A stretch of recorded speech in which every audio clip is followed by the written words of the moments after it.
American airline flight 587 New York शहर के John F Kennedy international airport से उड़ान भरने वाला था।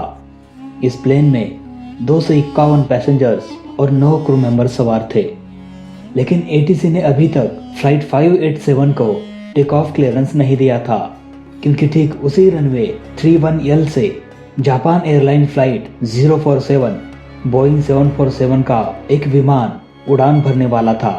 ठीक 9:11 पर जापान एयरलाइन फ्लाइट 047 उड़ान भरा और ठीक उसी रनवे 31L से आज का हमारा अमेरिकन एयरलाइन फ्लाइट 587 उड़ान भरने के लिए तैयार हो गया।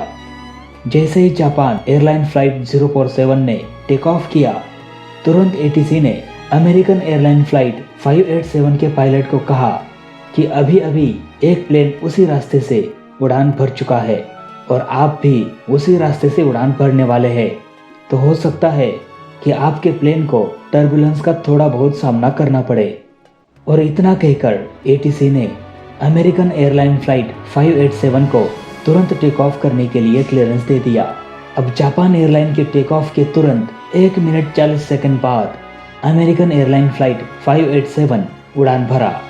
एटीसी ने पायलट को 13,000 फीट के एल्टीट्यूड पर बने रहने के लिए कहा। अब ये प्लेन धीरे धीरे 13,000 फीट के एल्टीट्यूड को गेन करने लगा और तभी ये प्लेन टर्बुलेंस में फंस गया। महज कुछ ही सेकंड्स में ये प्लेन अनबैलेंस होने लगा और सीधा नीचे की ओर गिरने लगा। पायलट लाख कोशिश करता रहा इस प्लेन को बचाने की, लेकिन इसके बावजूद भी ये प्लेन सीधा नीचे की ओर गिरते हुए सिटी में क्रैश हो गया। इस भयानक हादसे में सभी के सभी 260 लोगों की घटनास्थल पर ही मौत हो गई और 5 स्थानीय निवासी भी मारे गए। आखिर टेक ऑफ के कुछ ही मिनट में यह प्लेन अनबैलेंस कैसे हो गया? प्लेन में कोई भी तकनीकी खराबी नहीं था, इसके बावजूद भी पायलट इस प्लेन को क्यों नहीं बचा पाया? आखिर गलती किसकी थी? जानेंगे पूरी कहानी आज की इस वीडियो में।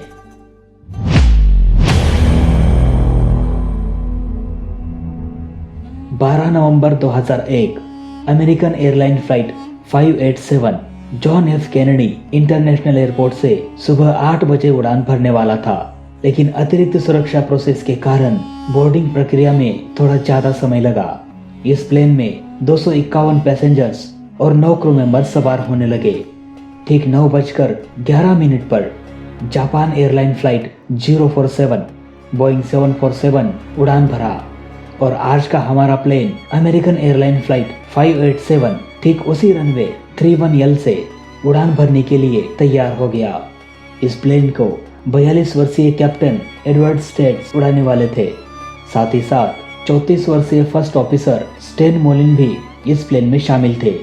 जापान एयरलाइन फ्लाइट 047 के उड़ान के बाद ही तुरंत एटीसी ने अमेरिकन एयरलाइन फ्लाइट 587 के कैप्टन से संपर्क किया और उन्हें आगाह कर दिया कि अभी अभी जापान एयरलाइन फ्लाइट 047 उड़ान भर चुका है और आप भी उसी रनवे से उसी रास्ते से उड़ान भरने वाले हैं, तो हो सकता है कि आपके प्लेन को टर्बुलेंस का सामना करना पड़े। अब यह टर्बुलेंस क्या है? दोस्तों, जब कोई भी प्लेन उड़ान भरता है तब उसका इंजन हाई स्पीड में होता है और ये इंजन इतना पावरफुल होता है कि अगर इसके सामने कोई इंसान या कोई चीज़ आ जाए तो उसे भी ये अपनी तरफ खींच सकता है और ठीक इसी स्पीड से ये इंजन हवा को पीछे की ओर से छोड़ देता है। अब ऐसे स्पीड में अगर कोई आ जाए तो वो खुद को स्टेबल नहीं रख पाएगा। थोड़ी देर बाद ये हवा फिर से नॉर्मल भी हो जाती है। फाइनली अमेरिकन एयरलाइन को टेक ऑफ क्लियरेंस मिल गया और जापान प्लेन के उड़ान के तुरंत 1 मिनट 40 सेकंड बाद हमारा आज का प्लेन अमेरिकन एयरलाइन फ्लाइट 587 उड़ान भरा। एटीसी ने पायलट से 13,000 फीट के एल्टीट्यूड पर कुछ देर बने रहने के लिए कहा। अब ये प्लेन धीरे धीरे अपने एल्टीट्यूड को गेन करने लगा, लेकिन उड़ान के कुछ ही मिनट बाद ये प्लेन हिलने लगा। पायलट के समझ में आ चुका था कि ये प्लेन टर्बुलेंस में फंस चुका है, इसलिए प्लेन को टर्बुलेंस से बाहर निकालने के लिए पायलट रडार पैडल का इस्तेमाल करने लगा। रडार पैडल सीधा कनेक्ट होता है प्लेन के स्टेबलाइजर से, लेकिन इसके बाद तो ये प्लेन और भी ज्यादा हिलने लगा और तेजी से नीचे की ओर गिरने लगा और देखते ही देखते ये प्लेन पूरी तरह से अनबैलेंस हो गया। पायलट को लगा कि यह सब टर्बुलेंस के कारण ही हो रहा है, इसलिए वो और तेजी से रडार पेडल का इस्तेमाल करने लगा। जल्दी से जल्द इस टर्बुलेंस से बाहर निकलने के लिए उन्होंने प्लेन के स्पीड को भी बढ़ा दिया, लेकिन फिर भी इन सब बातों का कोई भी फायदा नहीं हुआ। अब ये प्लेन हाई स्पीड में कभी लेफ्ट की ओर तो कभी राइट की ओर मुड़ रहा था, और इस प्लेन के साथ जो हुआ वो आज तक एविएशन के इतिहास में शायद ही कभी किसी प्लेन के साथ हुआ होगा। प्लेन का टेल टूटकर प्लेन से अलग हो गया। अनबैलेंस होते हुए ये प्लेन बीच सिटी में क्रैश हुआ। प्लेन अभी अभी टेक ऑफ किया था, इसीलिए प्लेन में भरा फ्यूल वैसा की वैसा ही भरा पड़ा था। जैसे ही ये प्लेन जमीन से जा टकराया, एक बड़ा धमाका हुआ। प्लेन का फ्यूल टैंक से बाहर निकलने लगा और देखते ही देखते ये प्लेन आग की लपटों में गिर गया। प्लेन में बैठे 251 पैसेंजर्स और 9 क्रू मेंबर्स की घटनास्थल पर ही मौत हो गई। साथ ही साथ 5 अन्य स्थानीय निवासी भी इस हादसे में मारे गए। घटना के तुरंत ही रेस्क्यू टीम घटनास्थल पर पहुंच गई, लेकिन रेस्क्यू टीम किसी को भी बचा नहीं पाई। इस घटना से कई सारे सवाल उठने लगे, जैसे कि अगर ये प्लेन टर्बुलेंस में फंस सकता है, इसका अंदाजा एटीसी को था, तो फिर भी इस प्लेन को टेक ऑफ क्लियरेंस क्यों दिया? क्या इतना बड़ा प्लेन सिर्फ टर्बुलेंस की वजह से क्रैश हो सकता है, या फिर क्या ये क्रैश पायलट ने ही जानबूझकर किया होगा? ऐसे कई सारे सवालों का जवाब अभी बाकी था। तो चलिए इस केस की गुत्थी को सुलझाने की कोशिश करते हैं।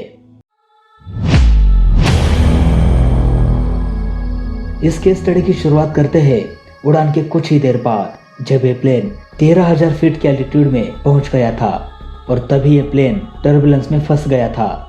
दोस्तों, अगर पायलट यहाँ पर शांत दिमाग से काम लेता और प्लेन को टर्बुलेंस से बाहर निकालने की कोशिश करने के बजाय उसी डायरेक्शन में प्लेन को उड़ाता रहता, तो धीरे धीरे अपने आप ये प्लेन टर्बुलेंस से आराम से बाहर निकल सकता था। लेकिन जैसे ही प्लेन हिलने लगा, पायलट पैनिक होने लगा और उसने रडार पेडल का इस्तेमाल करना शुरू किया।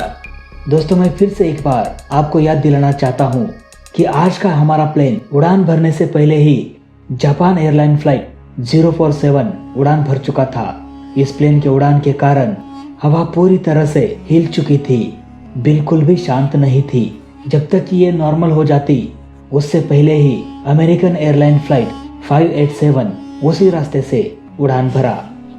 अब आपको साफ साफ समझ में आएगा कि बाहर की हवा पहले से ही तेजी से प्लेन को टकराने लगी थी, जिसके कारण ये प्लेन हिलने लगा था। और उसमें पायलट ने और एक बड़ी गलती कर दिया। रडार पेडल का इस्तेमाल पायलट करना शुरू कर दिया। उसे लगा कि इससे प्लेन का डायरेक्शन चेंज हो जाएगा और हम टर्बुलेंस से बाहर आ जाएंगे, लेकिन उससे पहले ही प्लेन का स्टेबलाइजर टूटकर अलग हो गया। अब तक प्लेन के इतने बड़े ढांचे को एक छोटा सा स्टेबलाइजर ही स्टेबल कर रहा था, लेकिन हवा का तेजी से टकराव इस स्टेबलाइजर को डैमेज करता रहा। अब इन्वेस्टिगेशन की टीम को यह समझ में आ गया कि प्लेन के मेंटेनेंस में तो कोई खराबी नहीं था, लेकिन बाहर की हवा का प्रेशर, साथ ही साथ प्लेन का स्पीड भी बढ़ चुका था। और ऐसे में पायलट लगातार रडार पेडल से प्लेन के स्टेबलाइजर का यूज कर रहा था, जिसके कारण प्लेन का टेल इतना सारा प्रेशर झेल न सका और ये टूटकर अलग हो गया। फ्लाइट डेटा रिकॉर्डर से यह पता चला कि पायलट रडार पेडल को गलत तरीके से इस्तेमाल कर रहा था। इस प्लेन क्रैश के पीछे ना तो एटीसी की कोई गलती थी और ना ही किसी टेररिस्ट का हाथ था।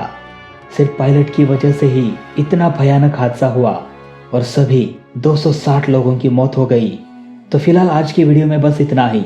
वीडियो अच्छा लगा तो लाइक करना, बुरा लगा तो डिसलाइक करना, और दोनों ही केस में चैनल को सब्सक्राइब जरूर करना। मिलते हैं दोस्तों अगली वीडियो में, तब तक के लिए जय हिंद, वंदे मातरम।